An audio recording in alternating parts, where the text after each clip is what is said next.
So I just finished Just Be Cool, Jenna Sakai, and I didn't read her first book, Keep It Together, Keiko Carter, and now I'm dying to because these are like companion books, sort of like how I think it's Wendy Mass has sort of characters in middle school, and each book is about a character, but then they're all at the same school, and some of them are friends, and so they kind of pop in and out, making little appearances.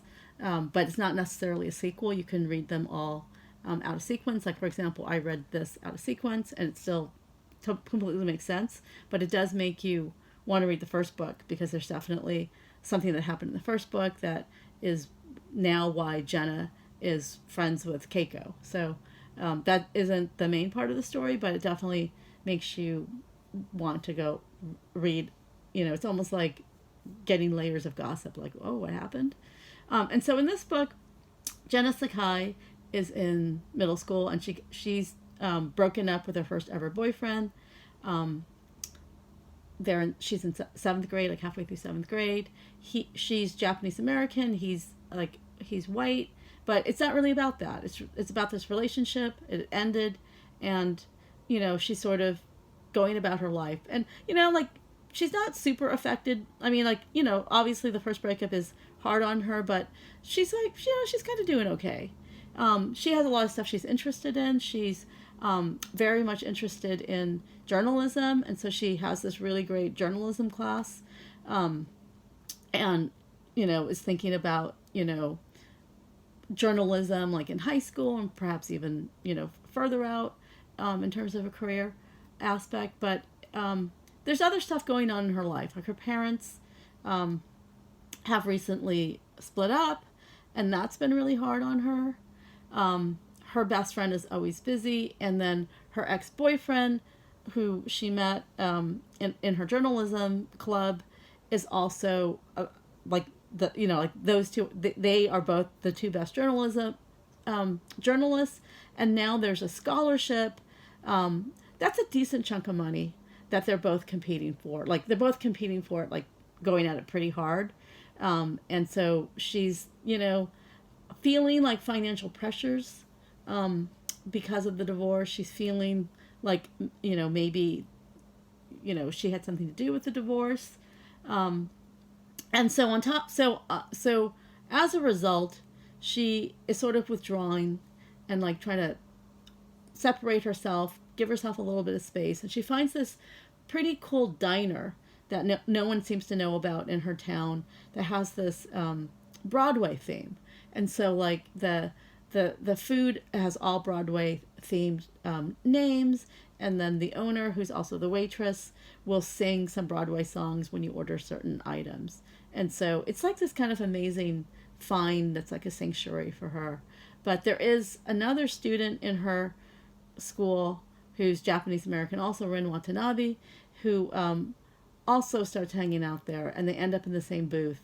And they're kind of hostile towards each other at first, but sort of, both hiding out in that booth at that restaurant kind of forces them to get to know each other.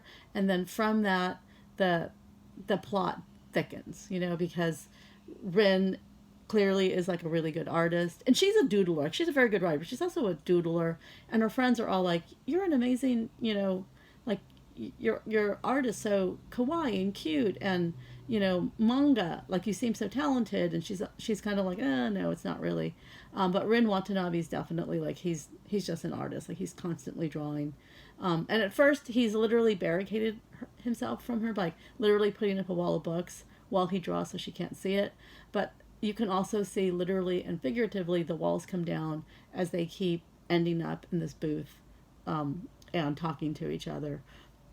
And so in order to win this journalist competition for the money that Jenna feels like, I need to win this money because I need to pay for college, or to help pay for college, she is looking to unearth something that happened at the school, which is the cafeteria got renovated, and it was a pretty pricey renovation, and it was a mysterious donation.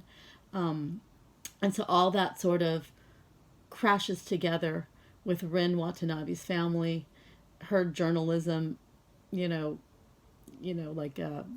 instincts to unearth what happened, and also just her own life unfolding, getting used to her parents being separated, and her father makes a big decision, and all of a sudden she finds herself from like the position she thought she was in terms of in a family where her mother makes a lot less than her father, and feeling like, I need to win the scholarship, to realizing that not everything is what it seems.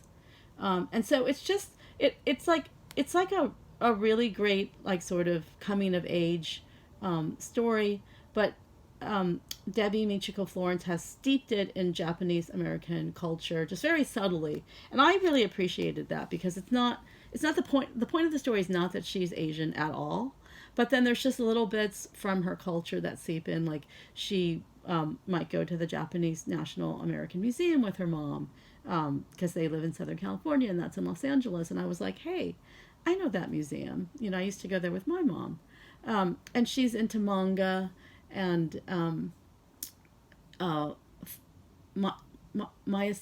I don't know if I said that right. Like animated films, and there's there's like little details that even if you're not Japanese American or Asian American, it might pique your interest, or you might know about it. But it just makes it a little bit more authentic. Like she is just this girl in middle school, like, going through things, but also, because she's Japanese American, there's little bits and pieces of her culture, like, mixed in, that you just learn a little bit, just for free, like by accident, about what it means to grow up Japanese American. But I think what people will really like about the story is that it's a story about friendship and boy crushes, and just like kind of learning how to stand on your 2 feet.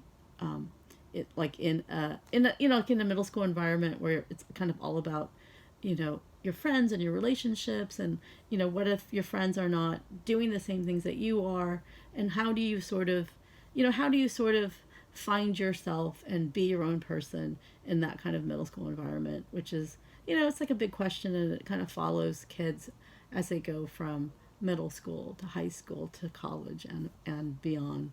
And so anyway, I really enjoyed this story, and I'm excited to read Keep It Together, Keiko Carter. So thank you for Scholastic for this advance released copy, and thank you all for watching.